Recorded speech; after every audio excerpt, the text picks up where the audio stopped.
રાજકોટથી સમાચાર જ્યાં મહાનગરપાલિકાને બિન અધિકૃત બાંધકામને બદલે મંદિરો પાડવામાં રસ હોય તેવું લાગી રહ્યું છે। રાજકોટ મનપા 1865 મંદિરો પર ડેમોલિશન હાથ ધરશે। રાજકોટ મનપા દ્વારા 1865 જેટલા મંદિરોની એક યાદી તૈયાર કરાઈ।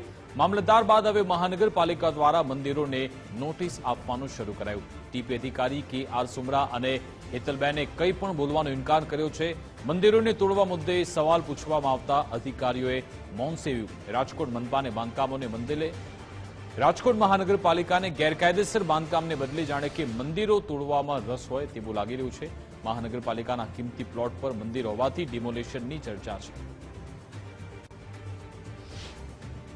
રાજકોટ મહાનગરપાલિકા દ્વારા 1800 થી વધારે જે મંદિરો છે તેના ડિમોલેશન માટેની નોટિસ આપવામાં આવી છે ને બીજી બાજુ આ ધાર્મિક સ્થાનોને લઈને કોઈ પણ અધિકારીઓ છે તે જવાબ આપવા માટે સક્ષમ ન હોય એ પ્રકારની પરિસ્થિતિનું નિર્માણ થયું છે, કેમ કે કોઈ પણ અધિકારીઓ છે તે આ બાબતે જવાબ નથી આપી રહ્યા અને મિટિંગમાં વ્યસ્ત હોય એ પ્રકારની પરિસ્થિતિનું નિર્માણ થયું છે। અત્યારે અધિકારી છે તેમની સાથે આપણે વાત કરવાનો પણ પ્રયત્ન કરીશું, કેમ કે આ જે સમગ્ર મામલો છે તેને લઈને હજુ સુધી કોઈ પણ અધિકારી છે તેમના દ્વારા જવાબ આપવામાં નથી આવ્યો। મહત્વની વાત છે કે 1800 થી વધારે જ્યારે આ પ્રકારે ધાર્મિક સ્થાનો છે તેનું ડિમોલેશન કરવાની નોટિસ આપવામાં આવી હોય ને તેને લઈને કોઈ જવાબ ન મળતો હોય ખૂબ જ મહત્વનું છે। એક બાજુ અધિકારીઓ છે તે એકબીજા મોટે પ્રમાણમાં રાજકોટમાં આ પ્રકારના બાંધકામો છે કે જે ગેરકાયદેસર છે, તેમ છતાં આ બાબતે કોઈ જવાબ આપવામાં નથી।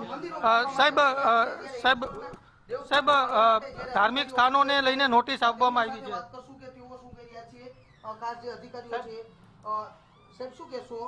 ધાર્મિક સ્થાનો પાડવા માટે નોટિસ આપવામાં આવી છે।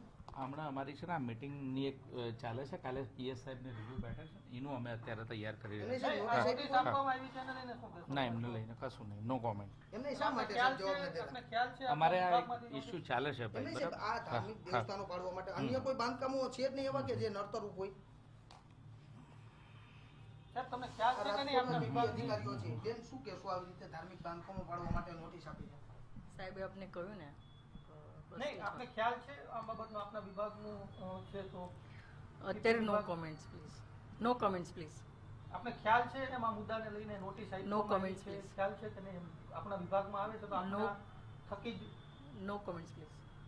ચોક્કસથી આ જે દ્રશ્યો છે કે અધિકારીઓ શા માટે જવાબ નથી આપતા એ સૌથી મહત્વનો પ્રશ્ન છે કે અત્યારે કેમ અધિકારીઓ છે તે એક બાજુ રાજકોટ મહાનગરપાલિકાના ભાજપના જે શાસન અધિકારીઓ છે તે ધાર્મિક મુદ્દાઓને લઈને વાત કરતા હોય છે, બીજી બાજુ અનેક અસંખ્ય રાજકોટની અંદર જે ગેરકાયદેસર બાંધકામો આવેલા છે પરંતુ તેને બાકાત રાખીને હવે ધાર્મિક સ્થાનો છે તેને મહાનગરપાલિકા છે તે વધારે મહત્વ આપતું હોય ડિમોલેશન જે અત્યારે મિટિંગોના બહાના કરવામાં આવી રહ્યા છે, કોઈ પણ પ્રકારનો જવાબ આપવામાં આવતો નથી તે સૌથી મોટી વાત છે, કેમ કે ધાર્મિક મામલો છે એટલે કોઈ અધિકારીઓ પણ આ બાબતને લઈને બોલવા તૈયાર નથી। પરંતુ સૌથી મોટો સવાલ છે કે રાજકોટની અંદર અસંખ્ય ગેરકાયદેસર દબાણો આવેલા છે।